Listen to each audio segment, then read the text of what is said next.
کوئی بھی کام میں ہاتھ ڈالتے ہیں الٹ ہوتا ہے، عذاب بھی تو ہے، بندوں کو استغفار کرنا چاہیے۔ تو جب اللہ کے پیغمبر حضرت ہود نے ان کو سمجھایا وہ نہیں مانے، اور انہوں نے کہا یہ تو پرانی باتیں کہ عذاب آئے گا، یہ ریت ہے آپ کی اس طرح ڈرانے کی، تو اللہ نے پھر عذاب سے پہلے ان کو 3 مصیبتوں میں گرفتار کیا۔ ان پہ بارش روک دی، ان کی اولاد پیدا ہونا بند ہو گئی، اور ان کی کھیتیاں سوکھ گئی۔ وہی جو میں نے حضرت نوح علیہ السلام کے واقعے میں عرض کیا تھا، یہ ان کے ساتھ بھی ہوا۔ صاحب تفسیر کبیر فرماتے ہیں، امام راضی فرماتے ہیں، علامہ سید محمود آلوسی لکھتے ہیں کہ ان پر بھی وہ 3 مصیبتیں آئی، اللہ نے بڑے عذاب سے پہلے عذاب کے آثار دکھائے ان کو۔ اسی لیے اگر تھوڑی موڑی مصیبت آیا کریں تو فوری طور پہ انسان توبہ استغفار کرنے لگے۔ مندی آ جائے، پریشانی آ جائے تو ہوشیاری کی باتیں انسان نہ کرے کہ پتہ نہیں مجھ سے کیا غلطی ہو گئی جو میں پریشان ہو گیا۔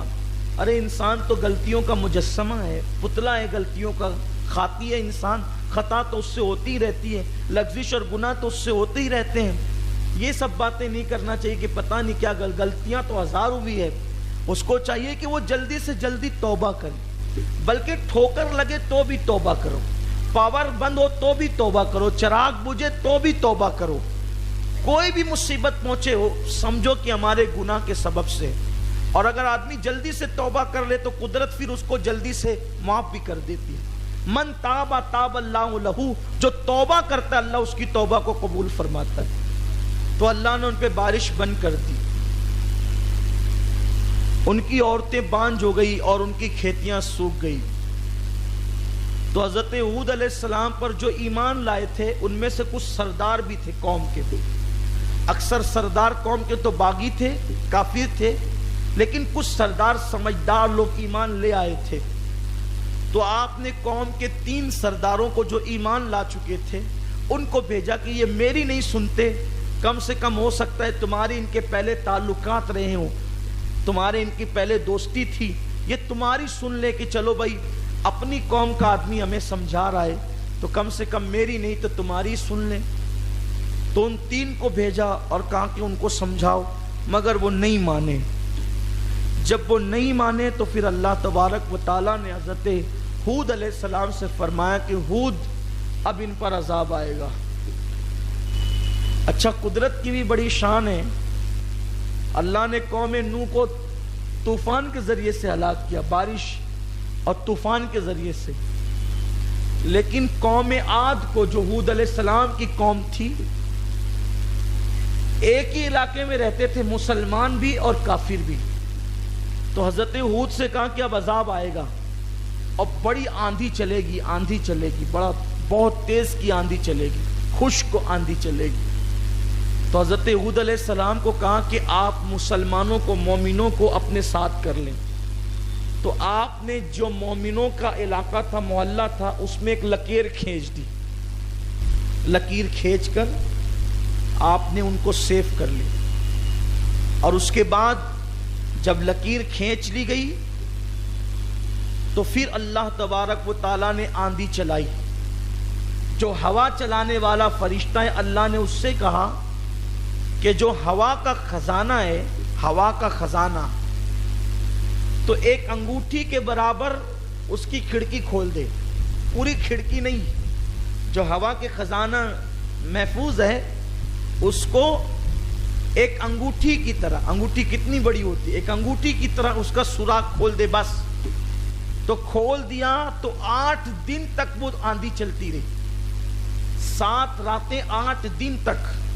اور جب وہ چلی تو کس طریقے سے ہوا کہ جب ہوا چلنے لگی اور بادل آ گئے تو قوم عاد جو ہے وہ خوشی منانے لگی کہ ہود تو کہتا تھا کہ عذاب آئے گا، یہ دیکھو 3 سال کے بعد ٹھنڈی ٹھنڈی ہوائیں چل رہی ہے اور اب بارش آئے گی۔ تو انہوں نے کیا کیا، وہ سب گھروں سے باہر آ گئے، اور جب گھروں سے باہر آئے تو ایسی تیز کی آندھی وہ ہو گئی کہ وہ سب گر پڑے، اور وہ آندھی چلتی ہی رہی، چلتی ہی رہی، ایسی تیز آندھی چلی کہ 150 فٹ کے لوگ زمین پہ گر پڑے, اوندھے منہ گر پڑے اور گر کے مر گئے. اور وہ ہوا مسلسل, کبھی آپ دیکھیں کہ تیز اگر ٹرین چل رہی ہو, فاسٹ ٹرین, تو ہم اس میں سے سر نکالیں تو سر پھٹنے لگتا ہے کہ کبھی سر پھٹ تو نہیں جائے گا, آنکھیں بند ہو جاتی ہے, ناک سانس لینے کی ہمت نہیں کرتی. کب صرف چلتی ٹرین کا یہ حال ہے, تو جب وہ آندھی چلی ہوگی ہوا والی, تو اس میں کون سانس لینے کی طاقت رکھتا ہے.